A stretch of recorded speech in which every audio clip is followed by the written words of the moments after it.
केंद्र सरकार ने पॉपुलर फ्रंट ऑफ इंडिया यानी पीएफआई को 5 साल के लिए बैन कर दिया है। पीएफआई के अलावा 8 और संगठनों पर कार्रवाई की गई है। गृह मंत्रालय ने इन संगठनों को बैन करने का नोटिफिकेशन जारी किया है। इन सभी के खिलाफ टेरर लिंक के सबूत मिले हैं।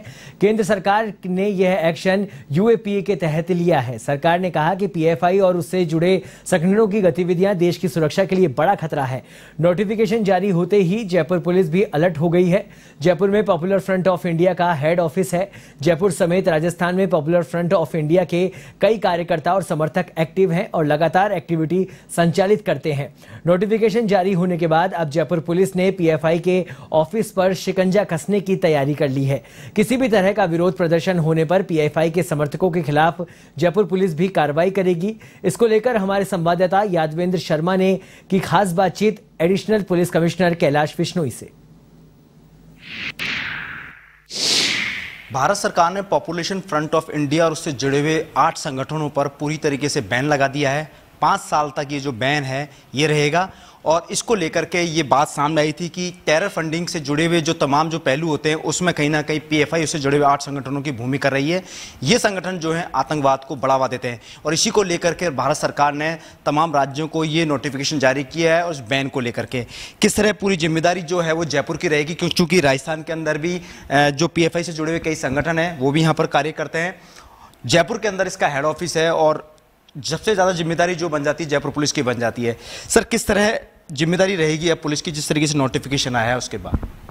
देखिए, बिल्कुल जैसा आपकी जानकारी में पीएफआई और उससे संबंधित संस्थाओं को भारत सरकार द्वारा 5 साल के लिए प्रतिबंधित कर दिया गया है। तो हमने हमारे जयपुर पुलिस के जो चारों डिस्ट्रिक्ट्स हैं उनके चारों डीसीपी और सभी एसएचओस को निर्देशित कर दिया गया है कि वे इसकी अक्सर पालना करें।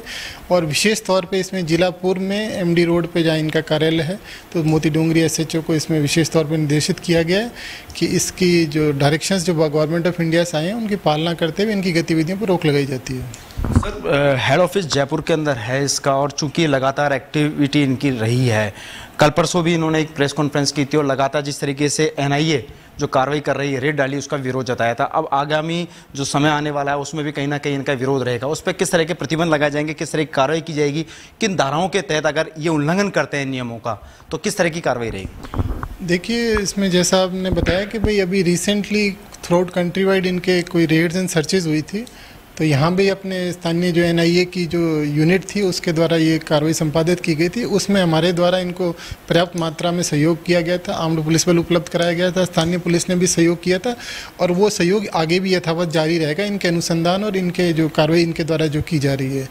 हमारे स्तर पे हमने स्थानीय पुलिस को निर्देशित किया गया है कि चूंकि अब ये प्रतिबंधित संगठन की संस्था में आता है तो अब ये बैनर के तले कोई अन्य नई गतिविधि नहीं कर सकते। इसकी पालना हेतु संबंधित थानों को हमने निर्देशित कर दिया गया है। एक बड़ी बात है, पीएफआई तो बैन कर दिया, लेकिन क्या अगर ऐसी कोई सूचना मिलती है कि पीएफआई दूसरे बैनर तले इस तरह की एक्टिविटी में शामिल होती है, कोई एक्टिविटी ऐसी करती है, तो क्या उस पर भी मॉनिटरिंग रहेगी? डेफिनेटली इसमें स्थानीय पुलिस की, हमारी इंटेलिजेंस सिस्टम और हमारी जो स्टेट की इंटेलिजेंस सिस्टम है उन सभी को एक्टिव कर दिया गया है। उनके सभी के द्वारा सर्वेलेंस की जा रही है और कोई भी अनैतिक गतिविधि संस्था द्वारा की जाएगी तो डेफिनेटली उस पर पुलिस कार्रवाई करेगी। लॉ एंड ऑर्डर किस तरह का है सर? अभी देखने को मिला विगत दिनों ये सारी जो रेड वेड चल रही है, जयपुर के हालात कैसे हैं? भाई, रेड्स में जैसा मैंने आपको बताया कि हमने पुलिस ने, स्थानीय पुलिस ने और हमने इनको सहयोग किया था और उसको हर तरह से एनआईए को हमारा सहयोग रहा है। और उसके बाद में जो इनके द्वारा प्रोटेस्ट किया जाना था उसको मद्देनज़र हमने समीक्षा की जाकर के पर्याप्त पुलिस बल उपलब्ध कराया गया था ताकि कोई किसी तरह की अनैतिक गतिविधि या कानून व्यवस्था की स्थिति उत्पन्न नहीं हो पाए।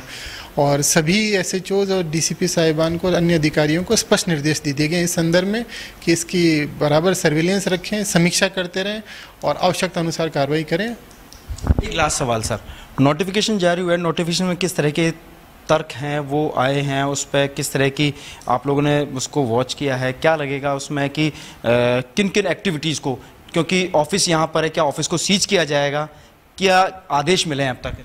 देखिए, नोटिफिकेशन को अगर अपने देखें तो नोटिफिकेशन में जो पिछले दिनों कुछ रेड्स हुई थी एनआईए द्वारा और उससे रिलेटेड इनके कुछ केसेस रजिस्टर किए गए थे, उनमें इनके कुछ टेरर रिलेटेड एक्टिविटीज़, फंडिंग और उस तरह गतिविधियों में इनका कनेक्शन बताया गया, जिसके मद्देनजर कुछ राज्य सरकारों द्वारा इस पर बैन की अनुशंसा की गई थी और उसी की कंप्लायंस में भारत सरकार के द्वारा ये इनको पीएफआई को और इसके संस्थाओं को 5 साल के लिए बैन किया गया है। तो चूंकि केसेस एनआईए द्वारा अनुसंधान किए जा रहे हैं, तो इसमें केसेस की डिटेल्स और एक्टिविटीज़ के बारे में तो वो बता पाएंगे। चूँकि हमारे पार्ट पे ये है कि पीएफआई को बैन कर दिया गया, इसके संगठित एसोसिएट्स को बैन कर दिया गया है, तो इनकी एक्टिविटीज़ पर रोकथाम करने के लिए हमने स्थानीय पुलिस को निर्देशित कर दिया है। बिल्कुल, ये थे कैलाश विश्नोई जी जो बता रहे थे कि जो पीएफआई और उससे जुड़े हुए जो 8 संगठन हैं उनको पूरी तरीके से बैन कर दिया। अब जयपुर जो पुलिस है वो इस पीएफआई और उससे जुड़े हुए 8 संगठनों पर पूरी तरीके से नजर रखेगी। अगर कोई भी ऐसी गतिविधि पाई जाती है तो निश्चित तौर पर उसके खिलाफ कार्रवाई की जाएगी। कैमरा पर्सन रामकिशन सैनी के साथ Yadvindra Sharma, A1 TV news, Jaipur.